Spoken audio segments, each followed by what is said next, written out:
ஆனால் பாரதிய ஜனதா கட்சி நாங்கள் எல்லோருமே ஆணவ கொலைகளின் மீது மிக கடுமையான கோபத்தில் இருக்கின்றோம்.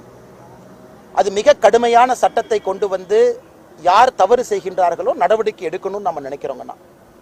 பாரதிய ஜனதா கட்சி அலுவலகத்திற்கும் எத்தனையோ பேர் தஞ்சம் புகுந்திருக்கிறாங்க, எத்தனையோ பேர், ஒன்றல்ல இரண்டல்ல. பர்சனலாக எனக்கே தெரியும், நிறைய பேர் நம்பி வர்றாங்க. ஒரு அரசியல் கட்சி அலுவலகத்துக்கு நம்பி வர்றாங்க, இங்கே நியாயம் கிடைக்கும்னு வர்றாங்க.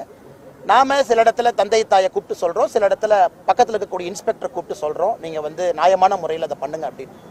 அதனால் இதை வந்து ஒரு பெருமையாக எங்கள் கட்சி மட்டும்தான் நாங்கள் செய்யறோம். ஒரு கட்சி அலுவலகம்னா எல்லோருக்கும் பொதுவானது, எல்லா ஜாதிக்கும் பொதுவானது, எல்லா மதத்துக்கும் பொதுவானது. அந்த கட்சி அலுவலகத்துக்கு யாரும் வேண்டுமானாலும் நம்பி வரலாம். நாங்கள் இதை வரவேற்கிறோம். பாரதிய ஜனதா கட்சி அலுவலகத்துக்கு நாளைக்கு யாராச்சும் வர்றீங்களா, தயவு செஞ்சு வாங்க. நாங்கள் நியாயமாக நடந்து கொள்வோம், அதில் எந்த மாற்று கருத்து இல்லைங்களா, நியாயமாக நடந்து கொண்டிருக்கின்றோம். ஆனால் கட்சி அலுவலகத்துக்கு வருவதை விட இது சமுதாயத்தில் இருக்கக்கூடிய ஒரு புற்றுநோய் மாதிரி இருக்கக்கூடிய பிரச்சனை, புற்றுநோய் பிரச்சனை. கடந்த 200-300 வருஷமாக இந்த ஜாதி என்பது மேலே கீழே போய் போய் போய் இன்னைக்கு புற்றுநோய் மாதிரி உள்ள வந்து உடம்பு அரிக்குது. இது இந்து சமுதாயத்தினுடைய மிகப்பெரிய பிரச்சனையே அந்த ஜாதி பிரச்சனை தான். இன்னைக்கு இந்து சமுதாயத்தினுடைய மிகப்பெரிய பிரச்சனை. நாம் எல்லாரும் சமம் என்று சொன்னாலும் கூட சில இடத்துல மேல் ஜாதி கீழ் ஜாதி என்கின்ற மனோநிலை இருக்கு. அதுல வரக்கூடிய பிரச்சனை பள்ளிகளில் பாடத்திட்டங்களை சரி பண்ணணும், பள்ளிக்கூடத்தில் சரி பண்ணணும், அரசுகள் முன்மாதிரியாக நடந்து கொள்ளணும், கடுமையான சட்டங்கள் கொண்டு வரணும். 18 வயசுக்கு கீழே யாராவது ஒருவர் ஜாதியை வைத்து கொலை செய்தாலும் கூட என்னை பொறுத்தவரை மைனராக அவங்களை கன்சிடர் பண்ணக்கூடாது.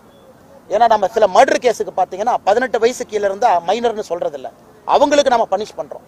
அதனால் 16 வயது 17 வயது நான் ஜாதிக்காக ஆணவ படுகொலை செஞ்சேன், ஆனா நான் வந்து ஜுவனையில தான் இருப்பேன், நான் 3 மாசம் போயிட்டு வெளியே வந்துடுவேன், நான் சிறுவர் சீர்திருத்த பள்ளிக்கு போவேன், அதை ஏற்றுக்கொள்ளக்கூடாது.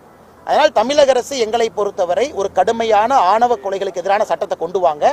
அதில் இந்த 18 வயசு 16 17 இந்த வயசையும் கூட மைனர் மேஜர் என்கின்ற வரைமுறையை தகுடுபொடியாக்கி அவர்களையும் மேஜரா கொண்டு வந்தா மட்டும்தான். ஏன்னா ஜாதி வன்மம் வந்து இன்னைக்கு 16 17 வயசுல நான் பாக்குறேன். நான் பள்ளிக்கூடத்துல ஒரு மாதிரி கயிறு கட்டிட்டு போறாங்க, அங்க பாக்குறோம். பள்ளிக்கூடத்துல அருவாள் கலாச்சாரத்தை பாக்குறோம். பள்ளிக்கூடத்துல ஜாதியை வச்சு குரூப் ஃபார்ம் பண்றாங்க. இது எல்லாம் கூட இன்னைக்கு நாம திராவிட மாடல் ஆட்சி, திராவிட ஆட்சின்னு சொல்றோம். ஜாதியை ஒழிப்பதற்காக திராவிட மூவ்மெண்ட் வந்துச்சுன்னு சொல்றோம். அப்ப 2025 இந்த பிரச்சனை இருக்குன்னா அது தோற்று விட்டதாகத்தான் அர்த்தம். அதனால் பாரதிய ஜனதா கட்சி நாங்கள் உறுதியாக இருக்கின்றோம். அரசு முதல் காலை எடுத்து வைத்து கடுமையான சட்டத்தை கொண்டு வரணும். அதான் கட்சி அலுவலகங்கள் கல்யாண மண்டபமா மாறிக்கிட்டு இருக்கு, அதுல மகிழ்ச்சி தான். என்னன்னா அதுல என்ன பெரிய திருத்தம் இருக்கு, அதுல என்ன பெரிய இருக்கு? இது ஒரு பெரிய சேவையா? அதே பாரதிய ஜனதா அலுவலகத்தில் ஒரு இந்து பையனுக்கு இஸ்லாமிய பெண்ணை திருமணம் பண்ணி வைப்பாங்களா? இஸ்லாமிய பையனுக்கு இந்து பெண்ணை திருமணம் பண்ணி வைப்பாங்களா? நான் கேட்கறதுக்கு பதில் சொல்லுவேன். என்னது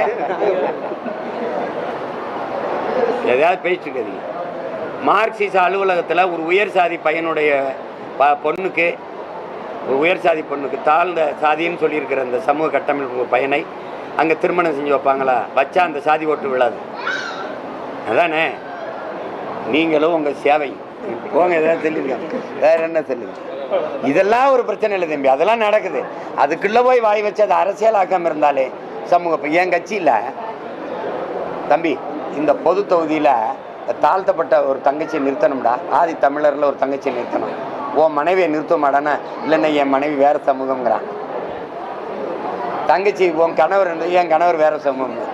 பல்லாயிரக்கணக்கில் என் பிள்ளைகள் இந்த இதெல்லாம் மறந்து போய் வாழ்கிறாங்க. அது அமைதியாக தான் போய்கிட்டு இருக்கு. அங்கே போய் நீங்கள் ஒரு கலை எறிஞ்சவன அது கலவரமாகுது, சலசலப்பாக உண்டு பண்ணுது.